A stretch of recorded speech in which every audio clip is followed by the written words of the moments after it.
Enfin, le dénouement était attendu, la réponse était imminente. L'Olympique de Marseille a raflé la mise dans le dossier Pexao. Malgré la concurrence de Leeds et l'offre très importante qu'ils ont adressée à Feyenoord, le joueur et son entourage voulaient l'OM coûte que coûte. On a fait une troisième offre hier et finalement ça a convaincu les dirigeants de Feyenoord. Donc cette proposition représente 30 millions d'euros plus 5 en bonus. Donc au total, c'est un pack à 35 millions d'euros, contrat de 5 ans. Est-ce que c'est un transfert sec ou un prêt avec option d'achat obligatoire? On va savoir ça vite. Mais bon, le principal, on sait qu'on va débourser entre 30 et 35 millions d'euros pour cet ailier gauche brésilien qui a le vent en poupe, qui sort d'une saison fantastique avec Feyenoord, qui a fait des belles prestations en Ligue des Champions, qui est un joueur provocateur, puissant, petit gabarit mais résistant, qui est fort quand il est lancé et surtout ultra décisif avec notamment ses frappes de loin, pieds droits qui sont insaisissables. Donc il va mettre le feu au Stade Vélodrome côté gauche. J'espère vraiment qu'il va se lâcher, qu'il va livrer les mêmes prestations qu'il a données à Feyenoord, même s'il a aussi encore une marge de progression. Mais moi, je signe les deux mains, les deux pieds. S'il reproduit la même saison que l'an passé, moi, je suis content. Je le voulais dès le départ. Ça a été long, on s'est battu. Et puis au final, l'OM a eu raison d'aller au bout de son idée de départ, même s'il faut reconnaître que c'est bien vendu de la part de Feyenoord, parce qu'ils auraient très bien pu craquer avant et vendre le joueur à 28 millions d'euros par exemple. Au final, ils ont fait un petit peu cogiter l'OM, ils nous ont un petit peu pressés et on a fait une contre-proposition de 35 millions d'euros. C'était ultime parce qu'ils se doutaient bien, les dirigeants de Feyenoord, que Benassia allait laisser tomber, que nos dirigeants allaient passer sur d'autres joueurs. Et donc, ils l'ont vendu au bon moment. Faut être honnête, faut être objectif, faut être bon joueur. Bravo Feyenoord d'un côté, et bravo l'Olympique de Marseille d'avoir su convaincre Pexao de venir. On s'attend évidemment à ce qu'il fasse un gros passage chez nous, mais je demande aux supporters de l'OM de ne pas trop faire une fixette, de ne pas lui coller une étiquette par rapport à son prix. On le connaît, pour ne pas lui rajouter trop de pression. Je me souviens par le passé, un passé récent avec Vitinha et Strootman, il faut reconnaître qu'on en parlait beaucoup et peut-être que ça leur a rajouté un surplus de pression. À Marseille, ça parle beaucoup, tout se sait. Évidemment, l'échec de ces deux noms revient à eux-mêmes en grande partie. Et que Pexao, bon, il a beaucoup de talent.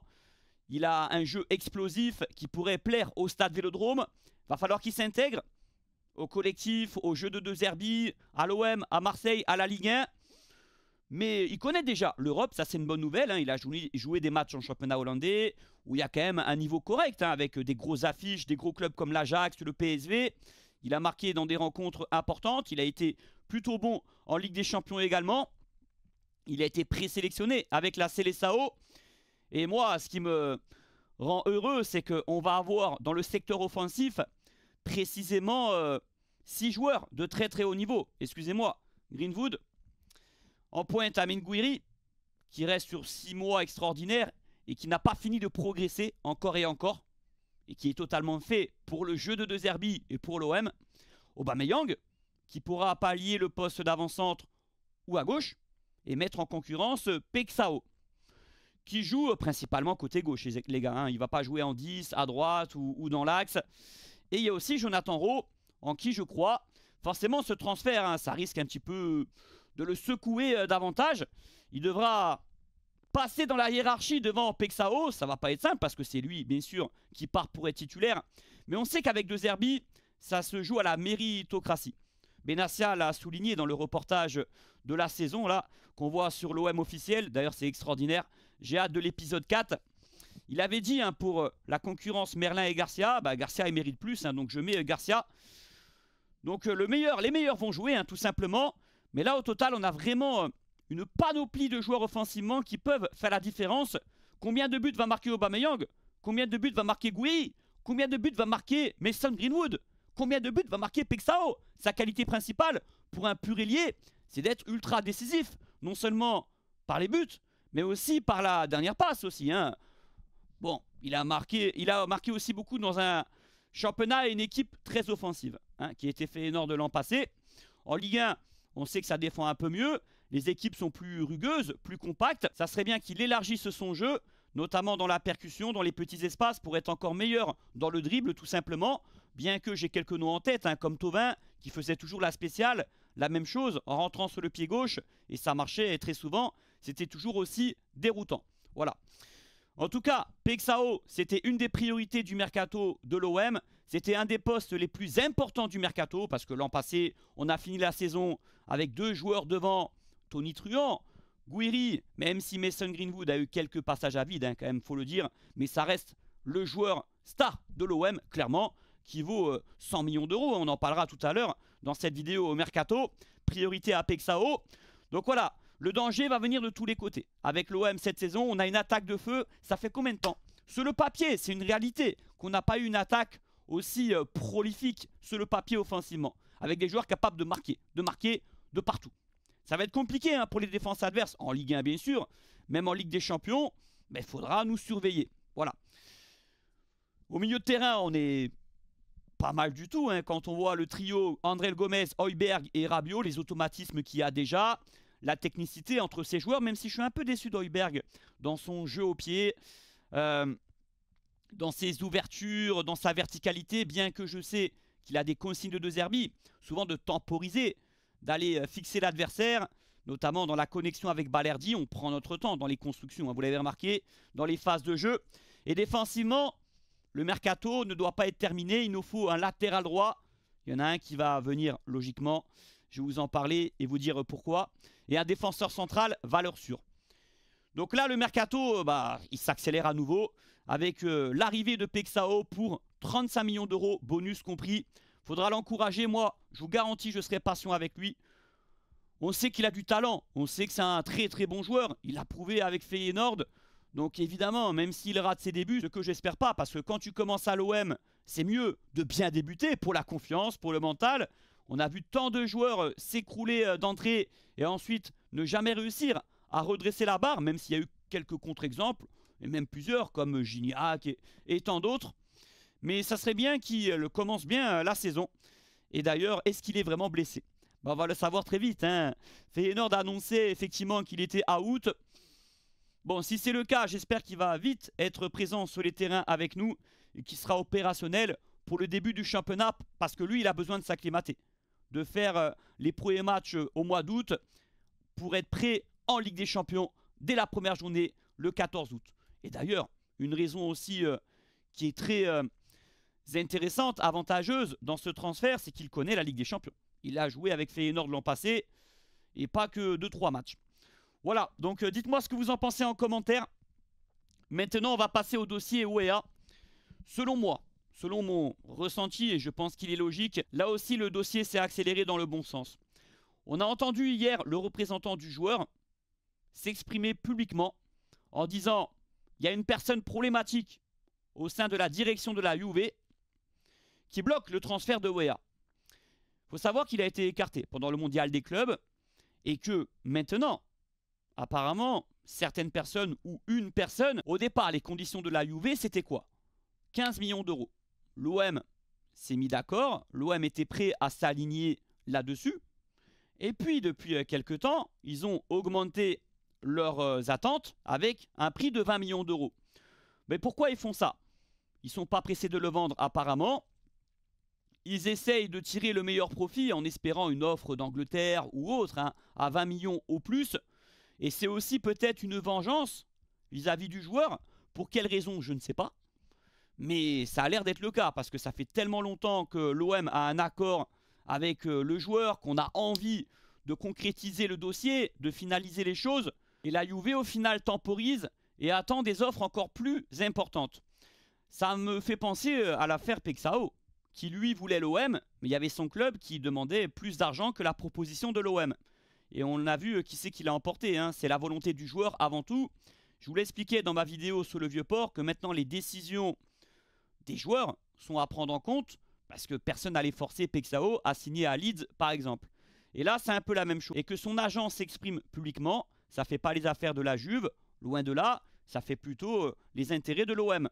Et c'est même peut-être une demande de Benassia ou Longoria, hein, de dire publiquement, d'aller un peu plus au bras de fer pour secouer un peu la Juventus Turin, parce qu'on a beaucoup travaillé pour le faire signer.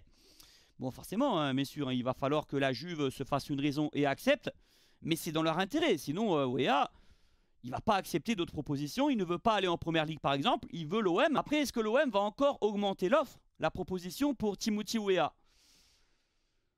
Franchement, moi je trouverais ça abusé de proposer plus que 15 millions d'euros. Et c'est pas une injure envers le joueur, hein. Au contraire, il a été bon à la Juve, avec Lille, pas de souci. Côté droit, il a beaucoup de qualité, on en a déjà beaucoup parlé. Autant j'étais un petit peu mitigé il y a quelques jours sur le fait que le dossier aille à sa finalité, autant maintenant je suis assez confiant. Je pense qu'on va réussir à avoir Weah pour un prix de 15 millions d'euros et que la Juve va le laisser partir.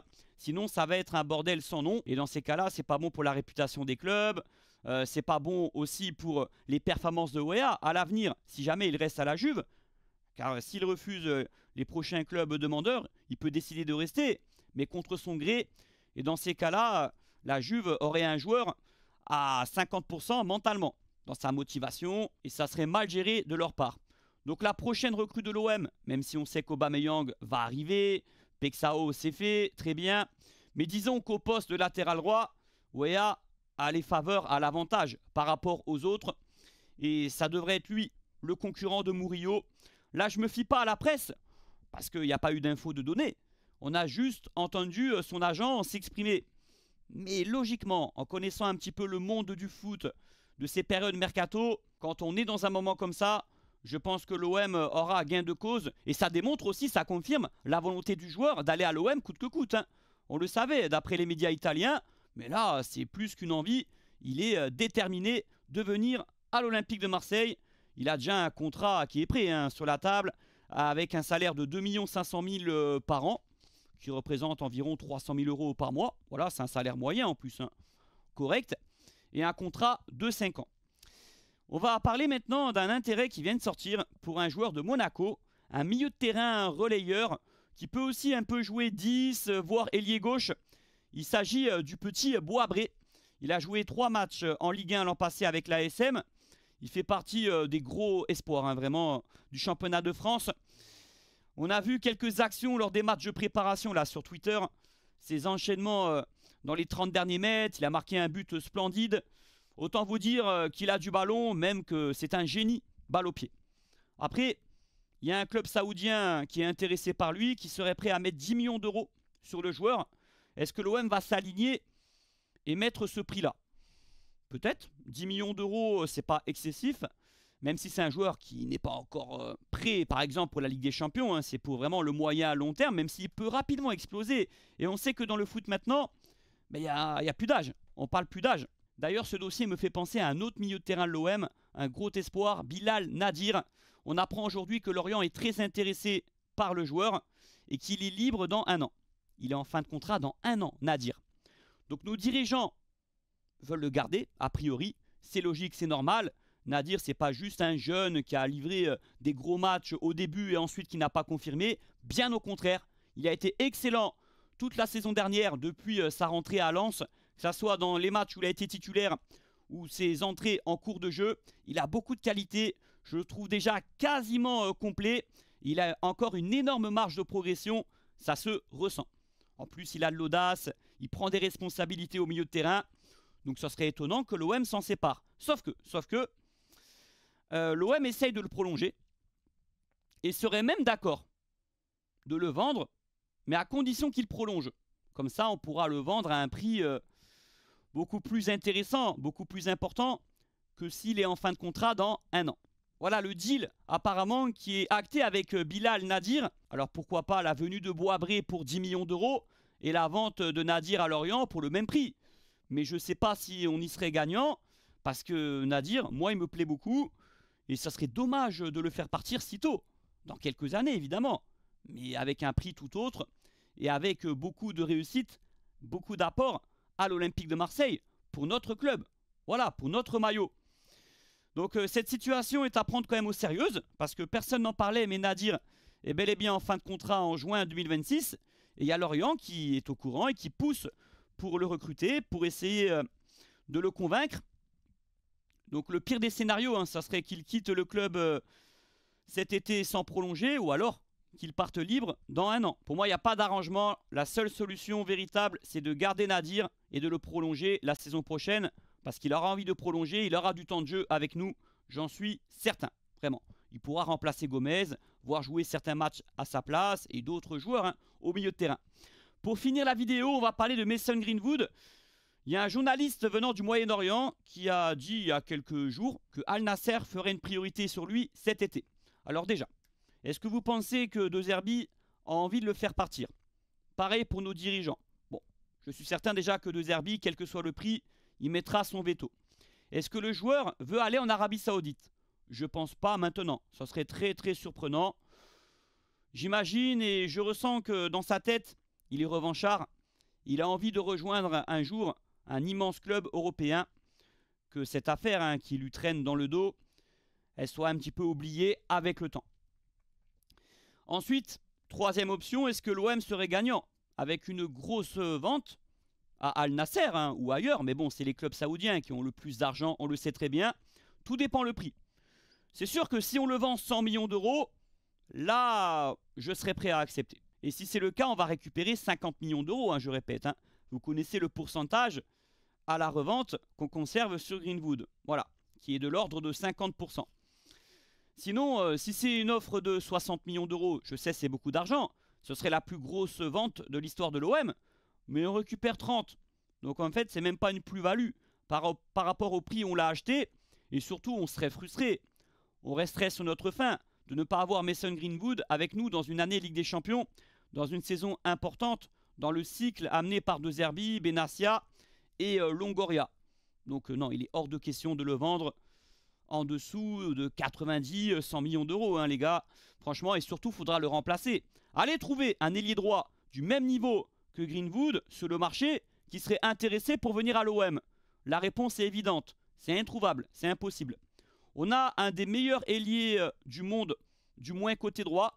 Allez, dans le top 10, j'ai pas peur de le dire. Il n'a pas donné encore toute la plénitude qu'il peut apporter à l'Olympique de Marseille. Mais il peut nous faire une saison à 25-30 buts. C'est un joueur hors du commun. Et je le pense. Voilà. Je m'arrête là les amis pour cette vidéo. Le plus important c'est l'arrivée de Pexao. Voilà, c'est fait. Le dossier de l'ailier gauche, on est tranquille. Et maintenant on va observer le dossier de latéral droit. Même si ça devrait se décanter rapidement avec l'arrivée de Weah. Faites-moi confiance, suivez mon regard. Et le défenseur central, mystère et boule de gomme. Est-ce que ça sera vraiment un défenseur central qui va arriver ou plutôt un latéral gauche? Parce qu'on a aussi la possibilité d'associer Medina et Balerdi. En commentaire, je sais que beaucoup seraient d'ailleurs contents, préféreraient cela que l'inverse. Voilà. Marseillais, likez un maximum juste en bas, je vous fais confiance. Je ne suis pas à Marseille, donc je ne peux pas sortir dans la rue ou faire des petites vidéos habituelles, mais de toute façon, on va alterner les gars. J'aime bien être dans mon studio, dans mon décor, faire un peu du montage. Et des fois, je serai un petit peu à la cool dans les rues de Marseille pour vous parler de l'Olympique. Magnifique. Forza l'OM et à très vite.